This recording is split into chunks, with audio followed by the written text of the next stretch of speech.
Okay, Blake Cohen, we are live. Thank you for honoring my retirement. Not retiring. You're just getting started, my friend. So I'm Amanda Marino, co-founder of Next Level Recovery Associates. In 4 days, I will be the sole owner of Next Level Recovery Associates. This is Blake Cohen, my 4-year business partner. Go ahead, I guess Blake. I'm still a co-founder. Always be a co-founder. I'll always be a co-founder, right? Someone tried to say to me the other day, now you're just the founder. And I said, nope, I'm still the co-founder. I'm just the owner now. I think that was me and you. No, it was not me and you. I'm going on someone's podcast and they were asking me, oh, are you now the founder? And I said, no, I will always be the co-founder. But now I'm just the owner. There you go. So we've had many years, for those of you who have known Blake and I and have followed us, we have had many of these. Oh, why are you switching us? What is that, your better side? I just have OCD. I like the host to be on the left. Oh my God, you're so weird. I would never even have noticed, except for notice you switched my mid-conversation. So if you have known Blake and I personally, or even known us virtually, we've built so many relationships over the years. You know, Blake and I have been friends since 2013. We worked together in a small psychologist-owned program. Blake was admissions, I was outreach.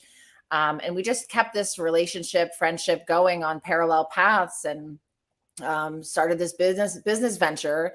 And we really started in January of 2020. We just weren't on paper till March of 2020 because we remember we did that one. We did an intervention together, and that's when we had a conversation. I remember that one very well. We could write never forget it. But yeah, so we've gone through this actually is where we kind of started, right? Like we started with the podcast as a partnership, overcoming adversity. Then we built a business in the pandemic. And this is what we did. We came on video. Like we had no choice, but this is how we marketed. Right. No, I mean, this is where I think that was like sort of a test of how do we interact with each other, that podcast. Yeah. And I remember you reaching out to me because I had started to try to do some outreach in 2019 or 2018-ish, in 2019. And I just, as much as I loved where I was working, it just wasn't a fit for me in terms of doing that. And I really wanted to get back to doing direct client care and speaking with families. And when you reached out to me, it was just such a huge risk to take at the time because I had a stable job. But, at the same time, there was something in me that just felt right. And it's interesting because it's sort of what I'm feeling again now, is that there's something interesting saying, okay, it's time. You gotta make that next jump. It's time to move on to the next chapter. So as bittersweet as it is to walk away from Next Level, I can't express enough gratitude to just the growth that's occurred over the last almost 4 years working with Next Level and being a business owner and just balancing everything that's come from it. It was the greatest learning ground I could ever have imagined. Yeah, when I look, of course, like the past, knowing that you're transitioning out, like it's hard to not, it's like, you have your recovery anniversary in a few days. Like whenever you have a recovery anniversary, you have some significant place in time, right? Like that's why, like when I made my video, I was like, we started this business together, and I'm like, no, that doesn't even like define it. Like it's like an era, a place in time. Like so much has transpired in these 4 years in both of our lives, personally, professionally, you with your continued education, that it's like, you reflect back on it. How can you not, and like, how did we build a business at the beginning of the pandemic? Like how the hell did we get through that? Where we had to do in-person services when I remember flying to the Atlanta airport with Mark, and there was literally nobody in Atlanta airport. But I felt like I was young and healthy, that like that was my responsibility. I mean, it's like, I know I've told this story 1,000 times, but like, it was so interesting starting school the same day that we started the business. And the first class that I was in on accident, because I started the class order, like the courses were supposed to go in order. You're supposed to start with like intro to leadership or whatever it was. I didn't know that. There was no advisor for me at the time because COVID just hit. And so I just picked a random class that was within the curriculum. And it was strategic planning and adapting to change was the course that we were in. was in as we started this company in the middle of a pandemic where all of a sudden all of our plans just had to change and shift. And we had to decide like, how are we going to get through this?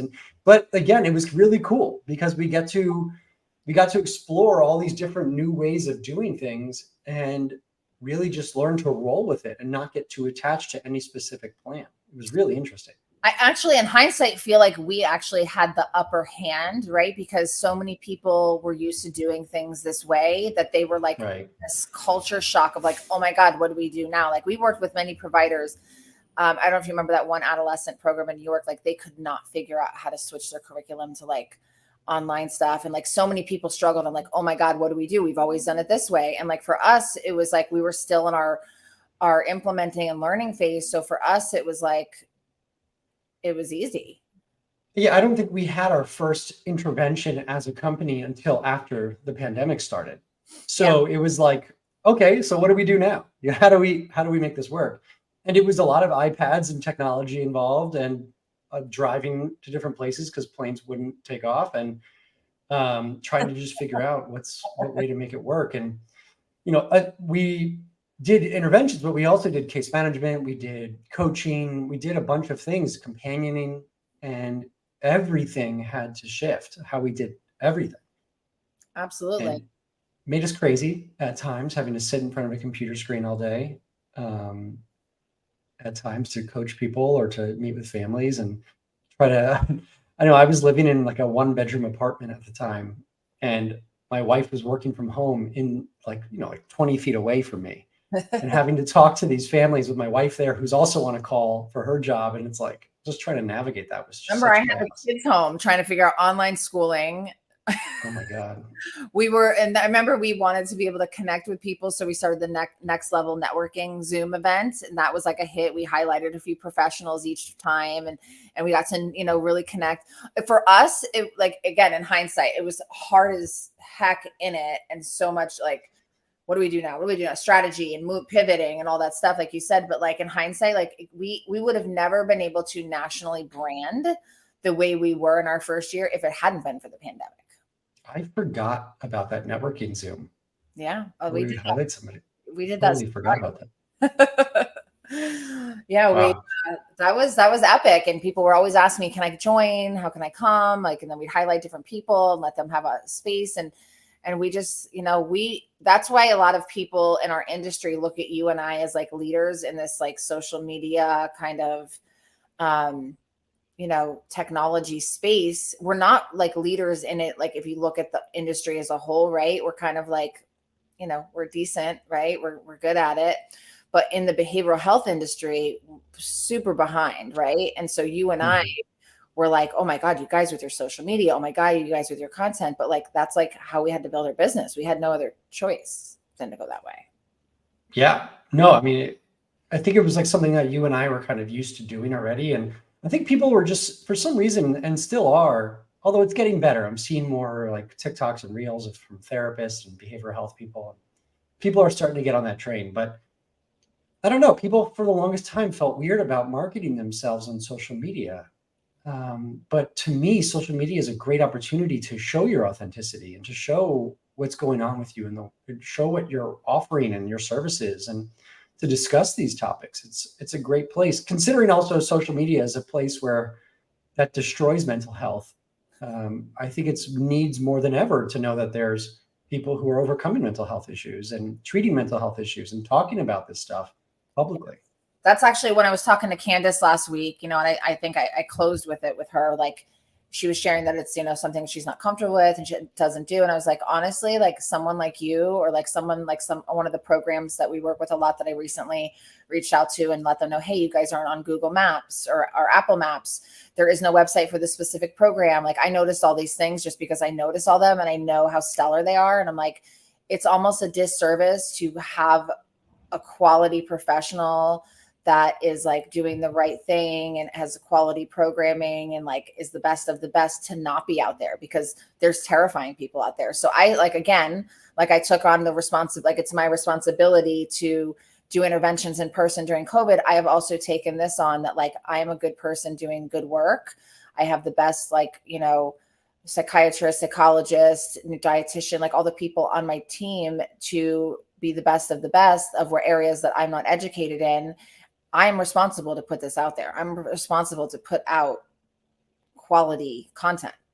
Like it's my responsibility and duty, I feel. Yeah. And it's a shame if you're quality and you don't. And if you're scared to do it for your first time, Amanda Marino to the rescue. I will come to your office. I will make your first reel with you. Blake did it for me. I was scared to make my first reel. He made mine first one at his house. I helped Ashley from Mangrove make her first reel. I've helped a lot of people do their first video. And once you do the first one, it's okay after that. I was just thinking, like, with how you are with technology, I can't even imagine what it was like during COVID of trying to help your kids do online school. Yeah. Like, just the little things that I know about you when it comes to like kind of overcoming, like navigating new waters in technology is always a little bit scary for you. You always get it done. You always do well afterwards, and you do fine with it. But just like taking that first step for you is always a bit scary.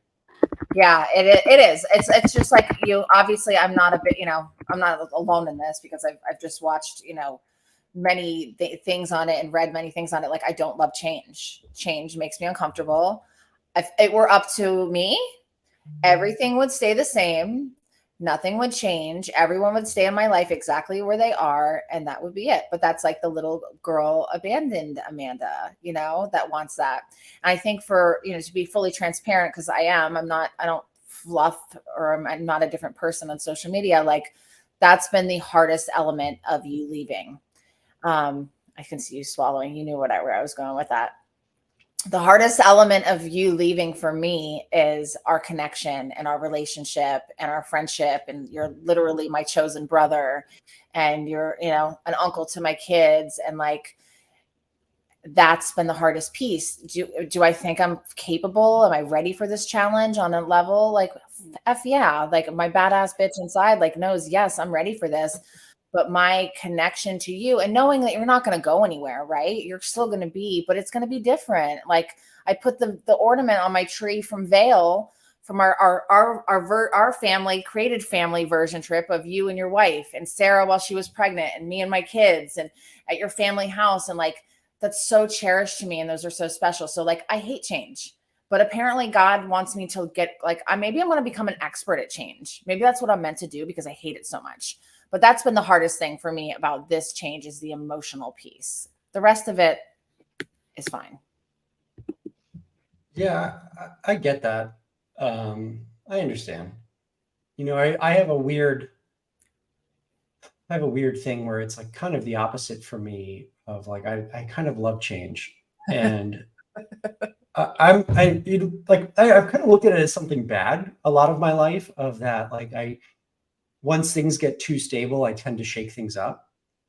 But I don't know, over time, for me, it serves me well. And I think it's looking at kind of like, what's the next platform I can jump to keep growing. And I love the idea of being put into a corner, like back into a corner, and I've got no choice and I've got to fight my way out during a change process of like, okay, I'm in this position now. What do I got to do? How do I make this work for me? And I kind of love that process of figuring out what's the next step for me. I like the end result. I don't like that part.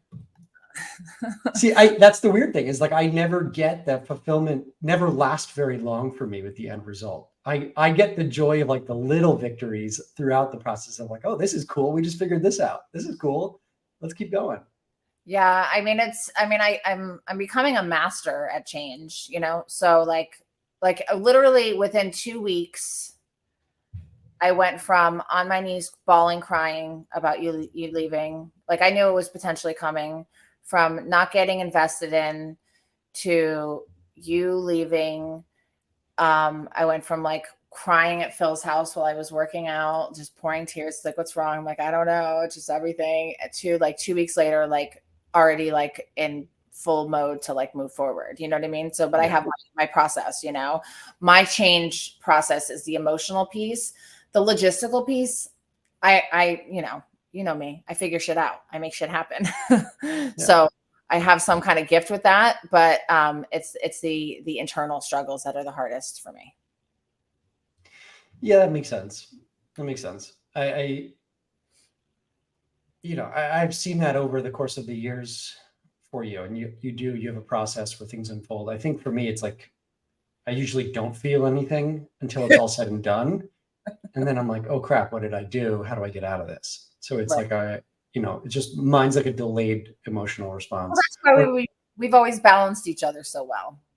yeah, You're an right, electrical brain, I'm emotional brain. yeah. And that's been a I, great partnership, you know? I think I'm a logical brain until I get in bed at night, and then all of a sudden I can't sleep, and every worst fear, everything I've ever done in my life, like something like a comeback I could have had in third grade to a bully or something, comes in my head, and I just beat myself up. So I'm logical during daylight hours, and then like a werewolf, my brain just turns into like an anxious mind, and I go hunt You myself definitely down. lost sleep over clients. So I'm looking forward to that for you to not lose sleep over fear of clients. Do you think that's really going to change? No matter, I don't care what kind of client I'm working with. It's always going to be. Well, I mean, when you're dealing with the intensity of some of the cases we have, like it makes sense to me what you would. I see, I'm good and calm with all that stuff, which is hysterical. Like you're good and calm with like all the other shit. When it comes to like high level intensity cases or like complicated things and either people not paying or people unhappy or people not following things or you know that I'm fine with. That I can lay my head on my pillow at night and I'm good. Mhm. And that's why I Yeah, want it's to like this work. I'm good in the moment, but I'm not good in the in between periods of like the stuff that goes on, the minutia in between. It's funny. I was talking to one of my advisors for school, and she was talking to me about making the shift. So okay, so I guess if anybody's listening or listens doesn't know, so I'm getting my doctorate now in leadership and organizational psychology, which by the way, it's officially changed. The degree title is now leadership and organizational psych. They Hmm. added that to it. And I was talking to the advisor, and the goal for me is to move away from direct patient care and start working towards like larger system-based care, workplaces, organizations, cultures, communities, and trying to work on fixing that. And the way that I've always looked at it is that while I think the work that we do and that Next Level does is very important of helping to fix and helping to work with people to find their recovery process, I look at it as if we're treating symptoms of a bigger problem. So for me, the idea is, okay, how do I step up to the bigger problem? How do I step up to the bigger problem and help fix that issue? So that maybe on a higher level, if we can solve that problem, we're going to have less of the symptom-based problems that we're treating on an everyday basis. Because as much as again, it's important, I don't want to take business from anybody who treats symptoms, but the idea is that it's a never-ending flow. And it's like what I always found frustrating was that we help one client, they get better, but then a new one walks in the door, or 10 more new ones walk in the door, and it's like it's just a never-ending cycle and seems to only be getting worse. So we've got to find ways to fix it at an organizational, system-based level. But anyway, so now after that long-winded rant, I was talking to my advisor, and she was formerly a mental health counselor and worked in addiction. And she's like, it's interesting. You go from working with that population to where the day-to-day crisis can be life and death. And it could be really traumatic and really scary stuff going on. And that if they don't accept the care, they don't move forward with the work that you're trying to do with them, it can be really serious and life-changing. Then you move to like an organization where like you're walking in to help have a conversation about somebody keeps stealing somebody's lunch in the lunchroom.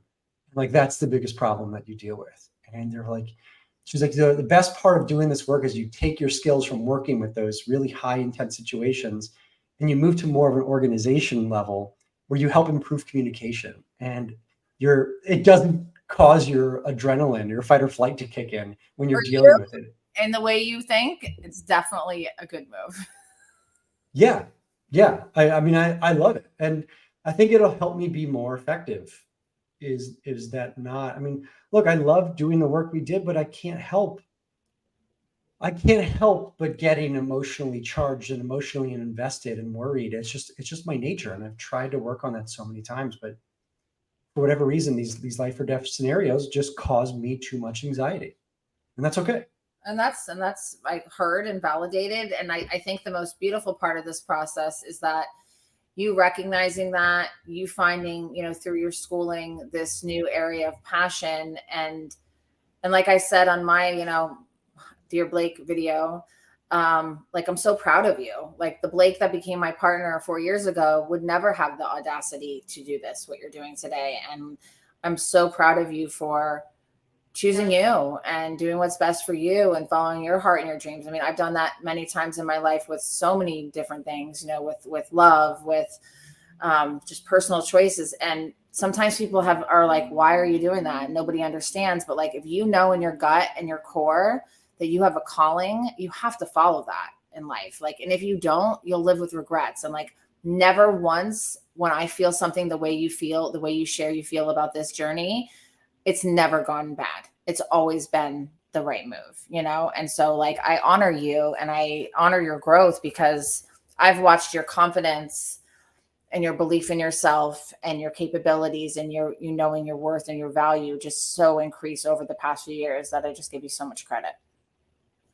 Well, I appreciate that. And I know when we had the discussion about me saying that just this work isn't fulfilling me anymore. And I found something that I love, that I really want to explore. I know your response was, well, I still want to keep doing this work. And you had that same conviction of, I love doing what we do at Next Level and I want to keep doing it. I want to keep elevating it. I want to keep getting better, collaborating with more and more people. And you want to do it. Which I think is also really commendable. And to know that like this is aligned with you and you don't have the same feelings. You don't feel the same way that I do. And that's great. I'm glad Next Level is going to keep living on without me. That's what I want. I want nothing but success for Next Level. And I know that with your passion behind it, I think you're being put into a position right now where, you shared the leadership of the company for the last 4 years. And so for both of us, it didn't require us to be fully present at all times or for us to be able to fully follow what our vision is, because we've had sometimes the same vision, sometimes different visions. I think you're being put in a position now where you can grow the company in the way that you've always seen it, and you can do the things that you want to do. And I think you're also being put in a growth position where you have to step up now, because now you're the full-time leader of the company and you can't take those leadership breaks. And it's going to be the most challenging and probably the most rewarding journey of your life. It's almost comical, because like I've also put up things like which is my truth. Everything that I thought I wanted and planned for all year is the opposite of what is happening. And like, the fact that I'm laughing about it now instead of crying is a beautiful thing, because I can think all day that something should be this way and I want it this way, but then God has other plans, right? My plans aren't always the way that things work out, and that's just life, right? And anytime that there's been a huge pivot like this, where like, oh, I'm going to, be invested in, oh, I'm going to, be able to focus on more of what I want to and kind of come back on some of like all of those things I thought I wanted. I'm actually, now that I'm back in the trenches more, like I'm actually enjoying it. I feel like I have a greater handle on everything that's going on. I feel like I'm much more just, it feels right. And so what I thought I didn't want is probably going to be the best thing for me. And it's already going really well. So, and it hasn't even it's not even like official yet, Yeah, no, I know it is. And things just kind of have a way of manifesting for you when you have that mindset. I'm good at I'm a good partner. Like, I'm good in a partnership. I'm good at like you said, it's protected me, like knowing that you have that. And then also like, if you and I tiffed or didn't agree on certain things, like I respected you enough to like meet in the middle and hear you, and same thing with you. Like, I'm really good at this, but now it's going to have to be on me and then relying on team support, but ultimately making the decision on my own. Yeah.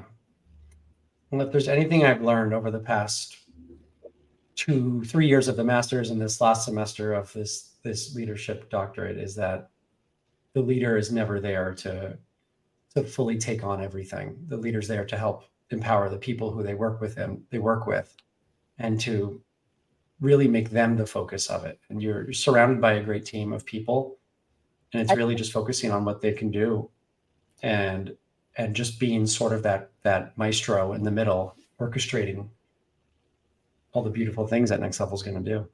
Yeah, I feel extremely supported, one, by our team, by you, by professionals in the community. Like, everyone has been very gracious, and Blake and I were very mindful with, our sharing of our news, because unfortunately there's a lot of lovely, amazing, wonderful people in our field, but there's also people that are ready to look for some kind of chaos and drama. And sorry, guys, not here. There's none of that. We love each other, and we are cheering each other on, and we're supportive, and we're leaving in a peaceful way. But we had to be really intentional with how we shared our news, because unfortunately I've heard so many things about myself before I told people, because that's just the way it is. Behavioral health can have the best, most healing people, and can also have the most toxic, unwell people. And so we were super intentional with how we put it out there. But I feel extremely supported. I feel extremely empowered. Like I had that, like when I took that video the other day, I was like, my daughter was getting her hair done, and I was just like walking to go get, search this whole strip mall for my sister for a diet orange soda and my daughter something to eat. And I just felt like, oh my God, it's going to be a woman-owned business and woman-run. Like Sarah's going to move up. Matt's going to move up. Danielle, like in the first quarter, I'm just going to kind of like let things see how they happen. But like, there's plans for everyone to move up and take on more responsibilities. And I just felt like super empowered. Like, this is cool. Woman-owned, woman-run. I'm feeling that, I had to share that moment. Yeah. I think it's great. I think it's amazing. And I think that we need more women-ran companies around, and need more women kind of showcasing that and celebrating that. I know you did say also it was interesting that like immediately when men heard I was leaving, men reached out to you.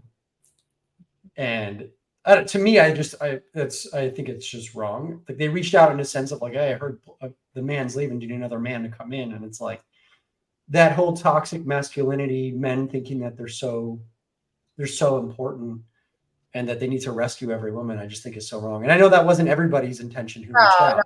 No, definitely. But you also had the same thing, vice versa. All the women reached out to you. I don't think they reached out for help. I think they reached out for they wanted the inside scoop, I think. But then they were disappointed when I was like, I said everything. Did men reached out to me and women reached out to you? And I find that bizarre, because like the way I am, if I knew both of us, I would reach out to both of us and say, hey, congratulations to you, Blake and Amanda, like awesome for like, but that's me. I've learned not everyone moves like I do. Definitely not in our field, but and then there are some people that, like Sarah, who works for us, was like, I didn't understand why you and Blake were so like, intentional with how you put it out there, and like why. And she goes, all kinds of people call me and ask me like, what really happened, and there's nothing. Sorry. So sorry. Hi, Sarah. And she's like, Amanda, you were right. Like it is like that out there. You know what I mean? And we've been in this field for 10 years. We know how to protect ourselves, and we don't want anyone to destroy our friendship. F that. Well, that was our intention. Like, let's just get ahead of it, because if it's like, if all of a sudden we just say on the 31st, like Blake is no longer part of the company, you know exactly like all the rumors. I mean, we've always said, and one of the biggest tenets of Next Level has always been over communication and effective communication. And part of that is being transparent. And first of all, to me, that creates trust, right? So effective communication creates trust. And so for us to be able to get out of things and get out in advance of it and just say, hey, look, guys, this is what's happening. This is why, this is what's going on. It doesn't leave people to fill in the blanks with some type of crazy story or some type of rumor. You explained it up front, and you're protecting, and you're just saying like, look, guys, this is what's happening. And they can, the best, please. They can, and they still can try. But if you watch your video and my video and you don't see the most pure, authentic, raw hearts, then I don't know what to tell you. Like there's no room left between your video and mine. Like that's exactly how we feel. That's exactly what's going down. And we're not phonies. We're not personas. We're not putting on a show. We're not trying to make people think we're us always. Whether you see us at an event, whether you see us online, whether you hang out with us in person, we're the same. There's no multiple versions of Amanda and Blake. Like this is it. Right. So yeah. I do want to say also, though, now that I see Sarah's on here, that outside of everything we've discussed and between us as well, I think one of my favorite outcomes of this decision for me to kind of refocus my career was seeing what Sarah said in her post about being her working with me being one of the best like employment experiences of her life, and like the growth, and like her, even though she knows I hate the word boss, her saying that like me being her boss, how much it helped her, just to me, like that was like so fulfilling and just made me feel so worthy in the moment of like that was the goal, right? Like we've always wanted to make sure we took care of everybody who we've worked with and help them grow. And so for her to acknowledge that just meant the absolute world of me. And like being her boss was the best part of this whole career, this whole part. Yeah, no, it's been, so just want to thank you both for believing in me. Blake, what did you learn the most about co-founding Next Level Recovery Associates? Shut up, Sarah. Go away. She's the first question, so we have to answer it. What did you learn most, Blake? What was your greatest learning experience besides how to manage a very emotional business partner? What was your besides that? There goes my answer. God, you're so good with me. You are. You both are. God bless you both. A lot. Why do you think I need to take like a month off after this whole thing is done? I need to go to a retreat. Oh, God. No, I'm joking. I always come around. I just have a process that you are very, very aware and comfortable with at this point, I think. Aware of. I don't know about comfortable, but aware of, I think, is accurate. It's okay. I keep looking down and I keep seeing this right here, and it says seek discomfort. And I think that's the thing that I've learned the most of this whole process from co-founding Next Level Recovery Associates. Thank you, Sarah. I think the thing that I've learned the most is that is to truly challenge my discomfort, and to, when opportunities arise, when we see something needs to be fixed, or where certain things are being done a certain way for years after years, and even though they don't make sense, to learn to really just say, I'm not going to deal with that anymore. Let's get our hands dirty. Let's get uncomfortable. Let's try something new. And I think what we've done, we've tried so many things as a company. Yeah, we have. So many things. Yeah. And a lot of them haven't worked out. And it was okay. But we got out of our comfort zones. We kept seeking discomfort and said, let's try this. Let's do this. Let's make a video about that. Let's try that. Let's do this initiative. Let's do this program. We've tried so many different things just to see, hey, what works? Let's see how it goes. And I think that was the most exciting part for me, is that I really have become comfortable with being willing to put myself out there and try new things. That's awesome.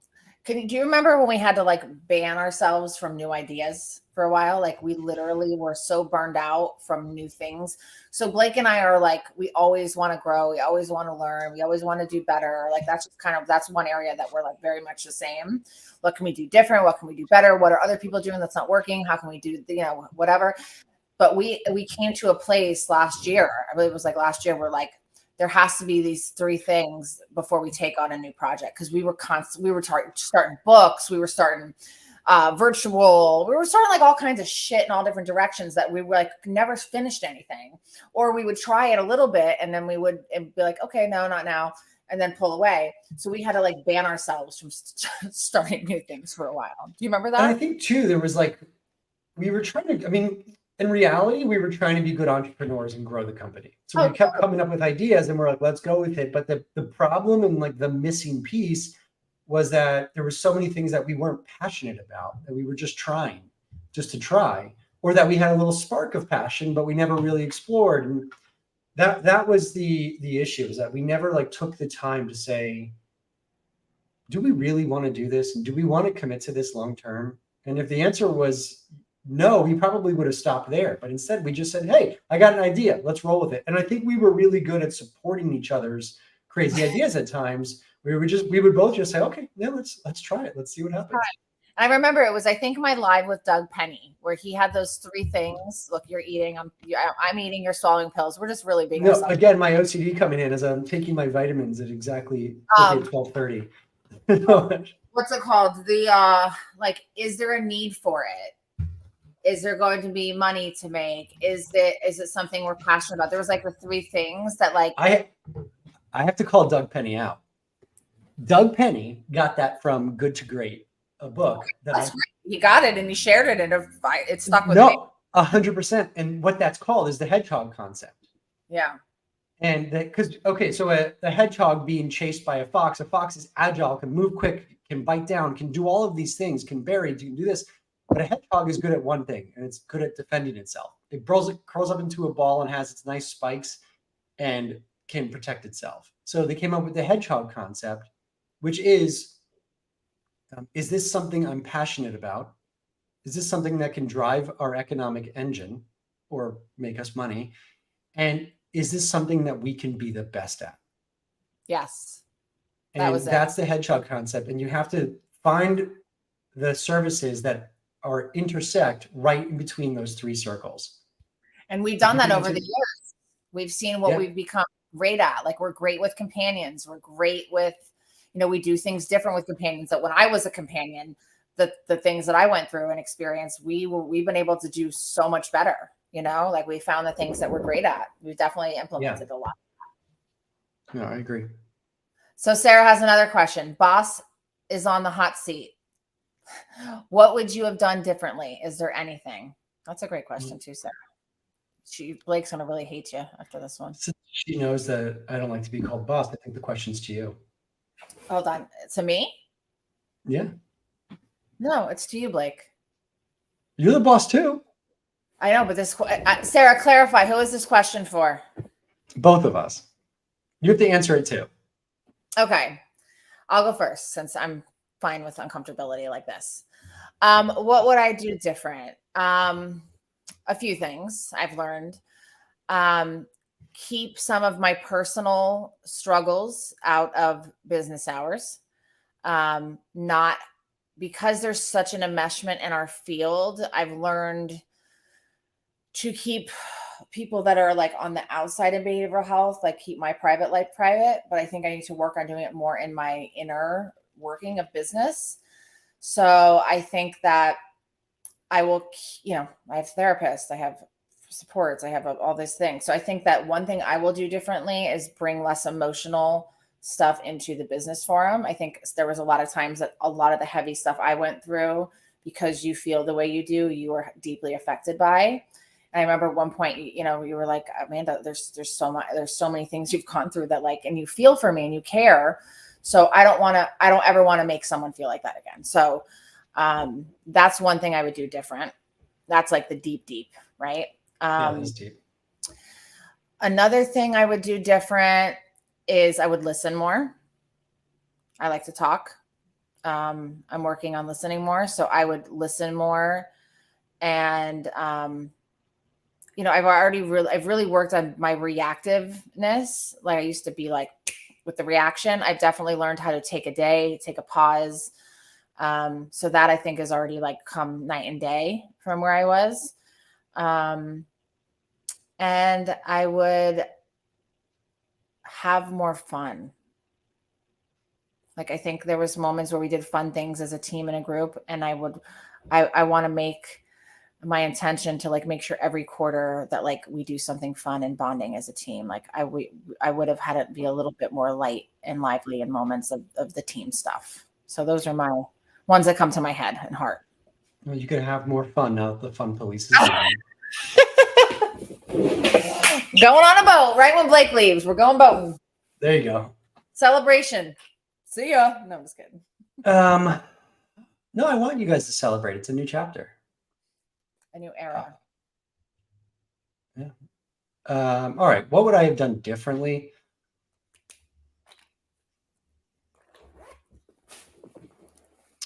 I think I would have benefited from holding in things less. I think I don't know how sometimes to like share when there's something that I don't want to do or that I'm uncomfortable with something. And it takes me a really long time until things build up and then it comes out sideways or it comes out wrong or I get frustrated. And I have a really bad way of holding on to things. And somehow I hold on to things long enough and I turn it against myself.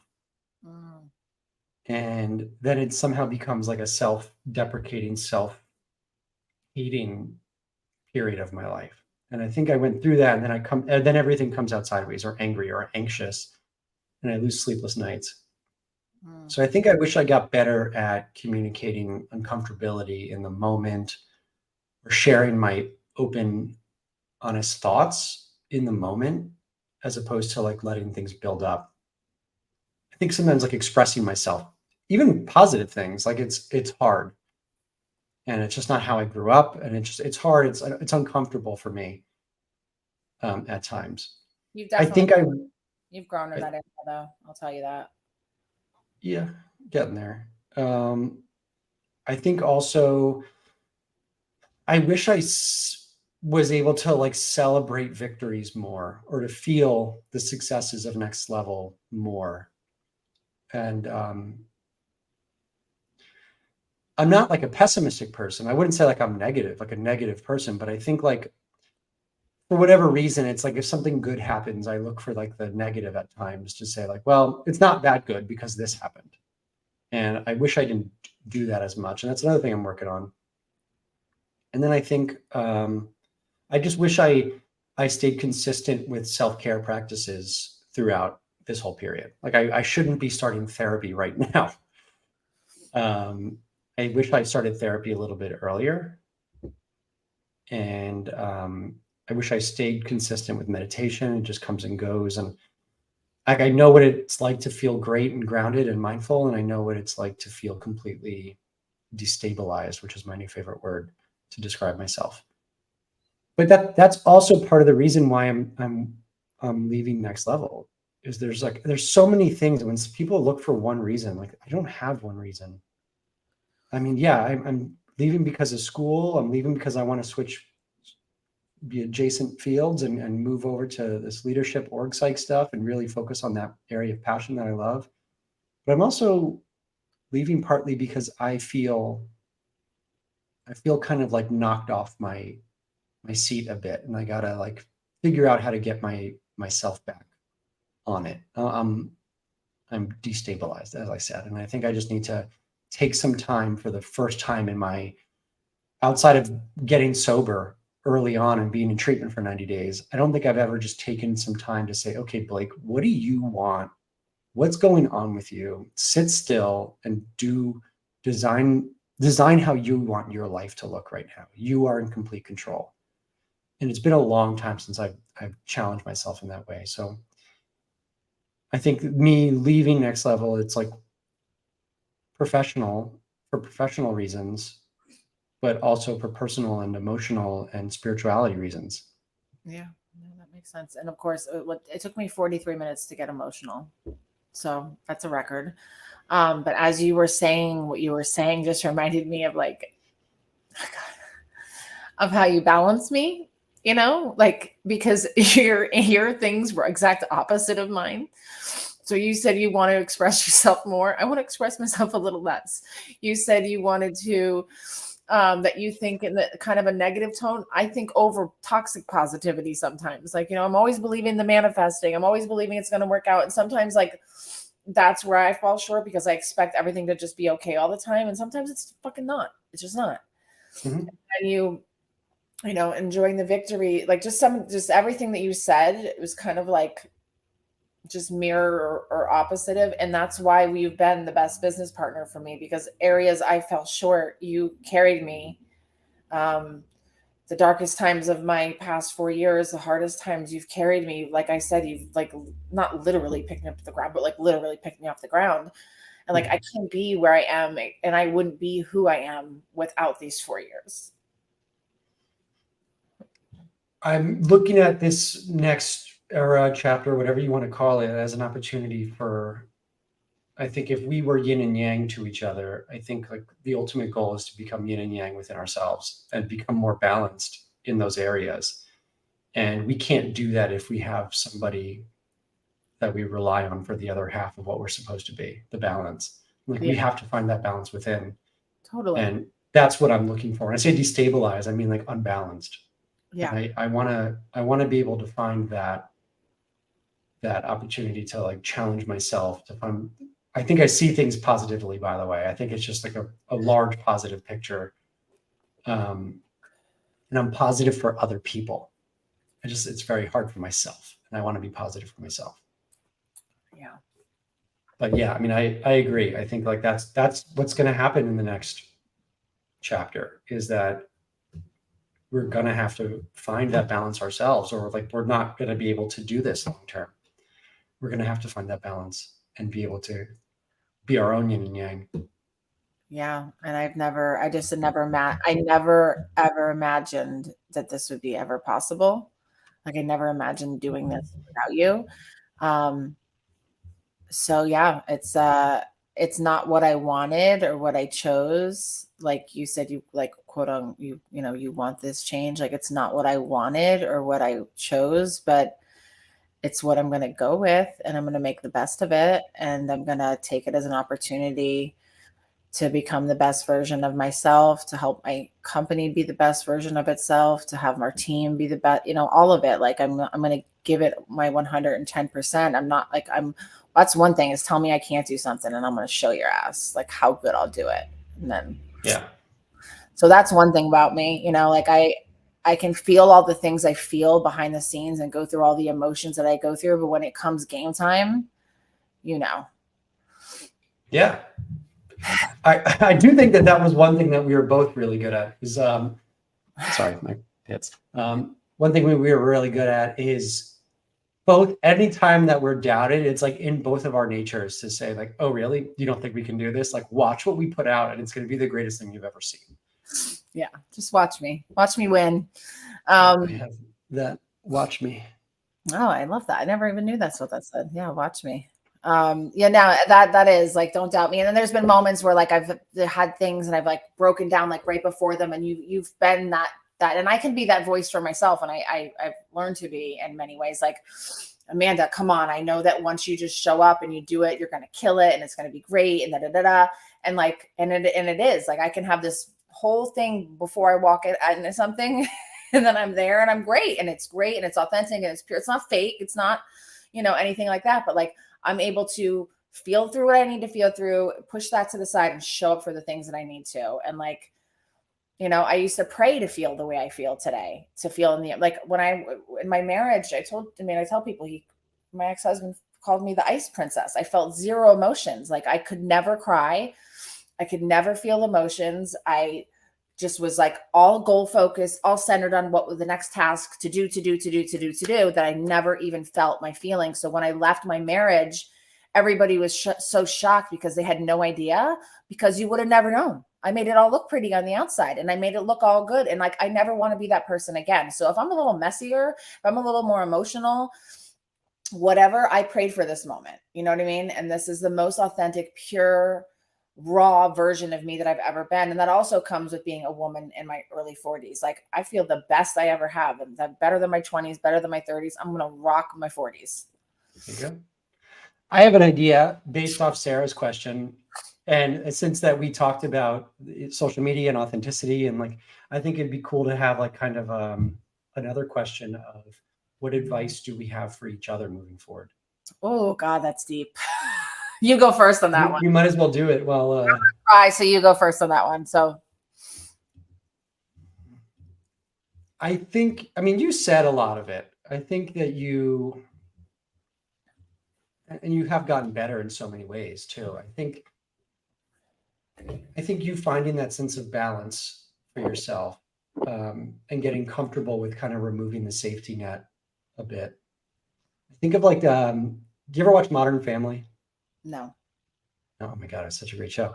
I'm there's like mom girl. So Phil, the dad, is trying to do like a balance act on a tightrope.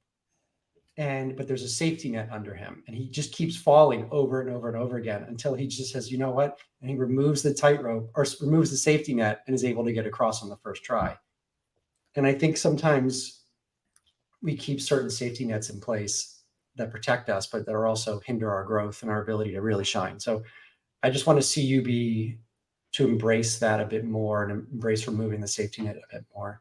I also would love to see on your social media more of like the authentic, like the bad times, and not just like talking about it, but like, really feeling and seeing some of like the hard times for you. What do you I think mean? I think a lot of your social media is like really inspiring and motivating. And it's usually like when you're on the uptrend or you're feeling well. But I also want to see like there's that authentic side of you that is super vulnerable and endearing when things aren't going well, and talking like just from the heart about those struggles while you're going through it, and that you don't know the way out or what you're going to do next. Like I would love to see that like authenticity and truth come through, and to like balance out the winning side with the struggle side. So just expand on that, because I feel like I definitely do share a lot of the struggle. How could I do that better? Because when I make stories about when things are hard, I make videos about when things are hard. I talk about how I'm getting through things. So like legit, like cry on camera is what you're looking for. Cause I like, guess, yeah, I guess I didn't really think it all the way through, I guess. because I really never want, I really put a lot of mindfulness and energy into like not letting people think I have this perfect, beautiful life, right? Like, oh, look at Amanda. She travels and she's got kids that are beautiful. Yeah, yeah, yeah. And like, You don't do that. I never want to be that person. Like I fucking struggle. I go through some hard things. So I never want to be that person. So how can I do that better or different? No, yeah, I don't think that you're being like inauthentic or you're just showing like the good side of life. I think, I guess all I want is to see like more of, I don't know, like I've seen like you struggle in the times of like not knowing what to do or not even sure that it's going to be okay. And kind of seeing that like that genuine rawness in you of just, I don't know about crying on camera. That's a little bit Yeah, different, that's what but I'm saying. Like I have that I don't balance. know. I don't know. I guess I think about like I see a lot of your social media stuff is like it's very hopeful, and that's important. And it's sort of like you like telling yourself like, hey, I'm gonna get through this, I'm gonna be fine. So I guess you do show it. I guess more of like the The I dark. don't know. Actually, you know what? Maybe Maybe just a little more of the dark, because I'm showing it as I'm coming out of it, right? Or how I'm getting through it.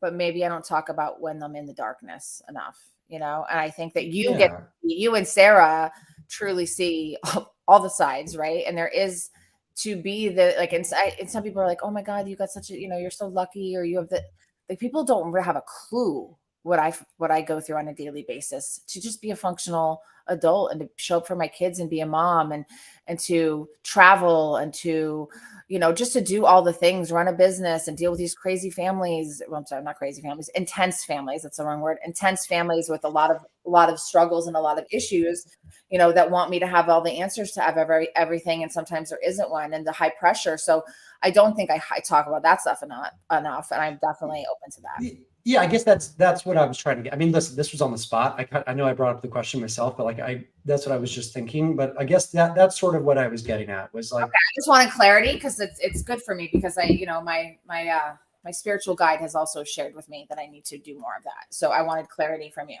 yeah, I see you like you share on the uptrend and you share when things are good. But like I also want to see of like I want to hear your frustrations. I want to hear your sadness. I want to hear what's going on and just have that honest conversation. That's a whole now. I'm pretty vulnerable. That's a whole new level of depth of vulnerability. But I'm willing to take on the task, Cohen. I'm willing to take on the task. That true connection comes on the other side of vulnerability. True. Yeah, I'm pretty raw, but I can take it to the next level. Nice. Anything else? One last next level pun. Anything else that you would, whatever?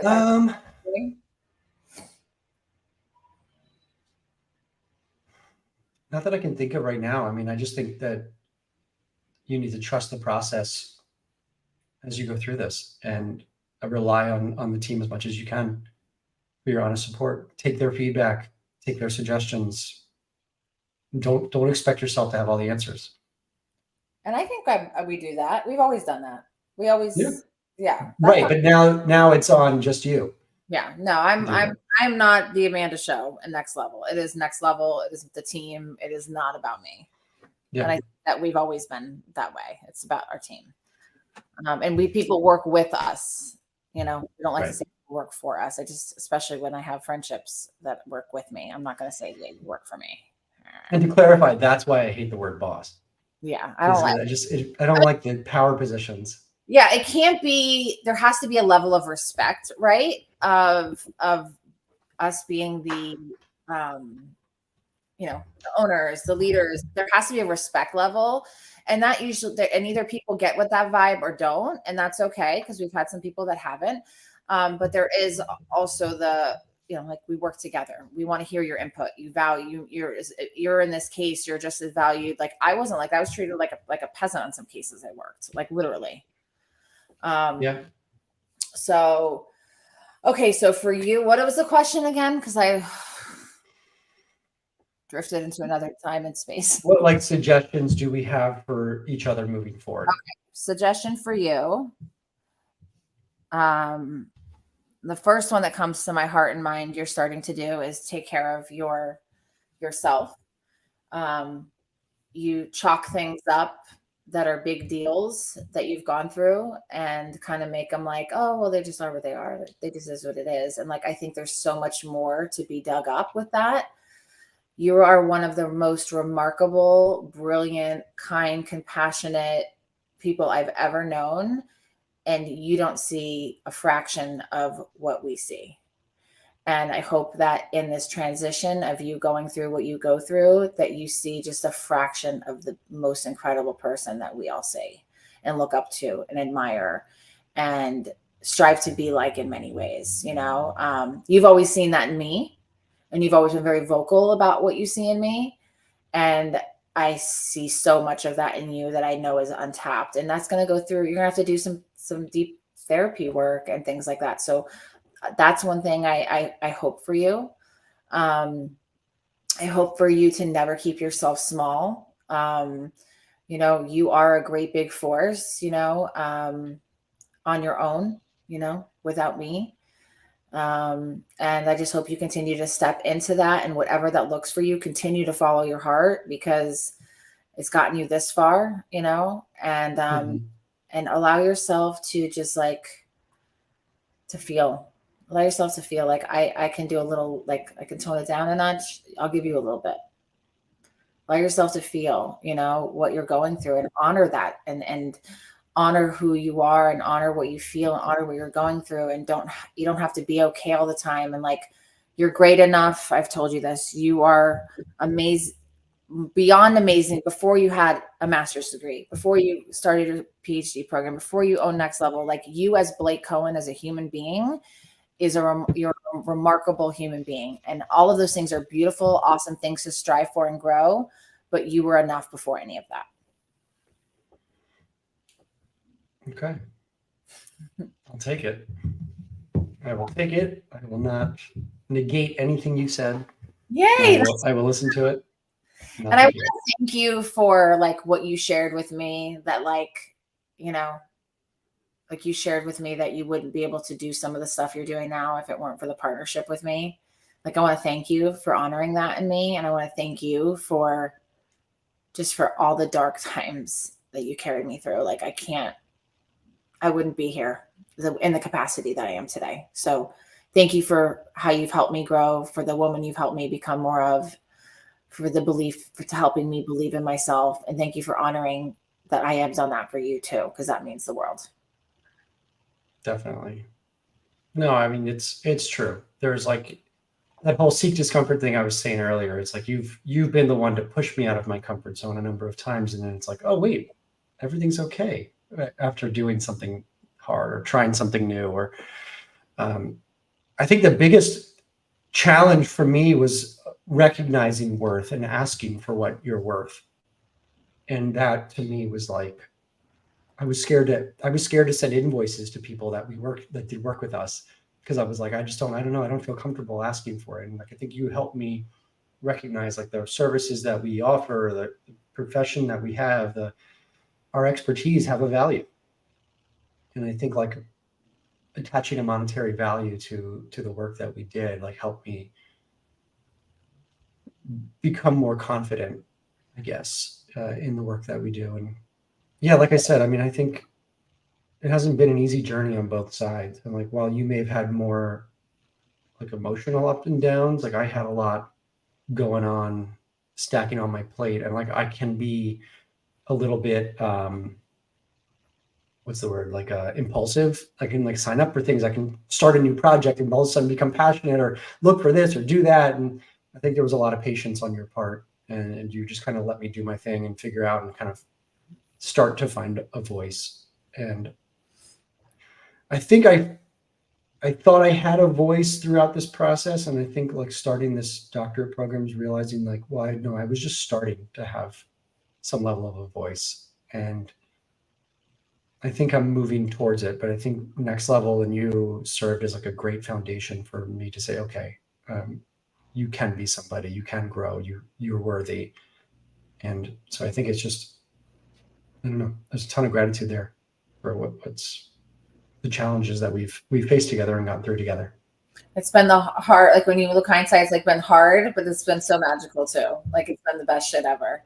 Like I would redo it all over again in a second. I would do it all over again. Yeah.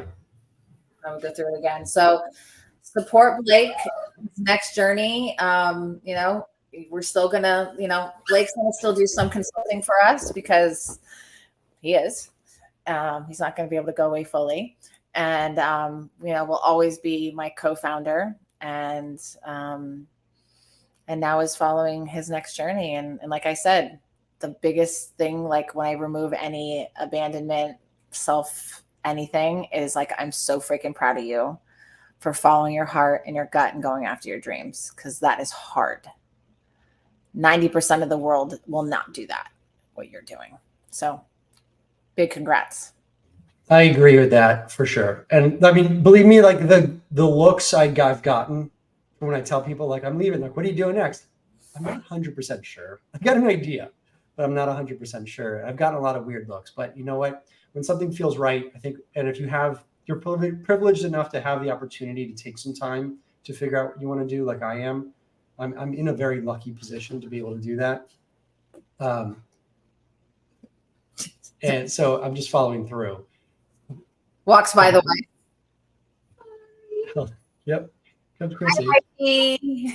Hi, Chrissy. She's the reason why I'm privileged enough to be able to do this and kind of take the time. And she's always been very supportive of every step I've taken. Law firm partner. Yep. So, I mean, but it's not like necessarily monetarily. No. I mean, just like, so I'm so supported in a way that I just feel, yeah. I don't know. I can't fail at this point.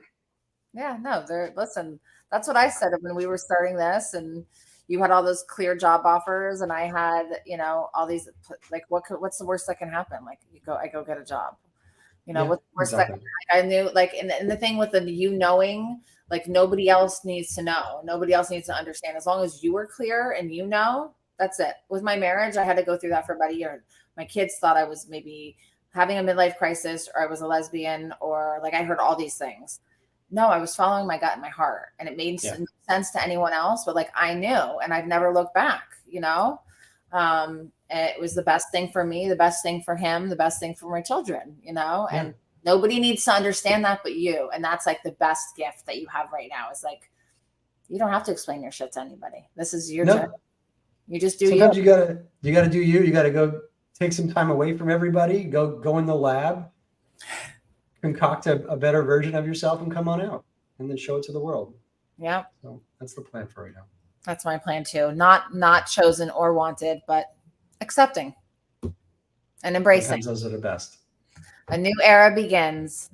My love for you and your wife will never go away. I know the love for my kids and me will never go away. And it's just onward and upward, and into a new era we go. Yep, exactly. I'll be rooting you on, and Next Level on this whole time, for sure. No question. We'll be cheering you on. We'll be hiring you for shit. So perfect. You're not gonna fully. I need a job, people.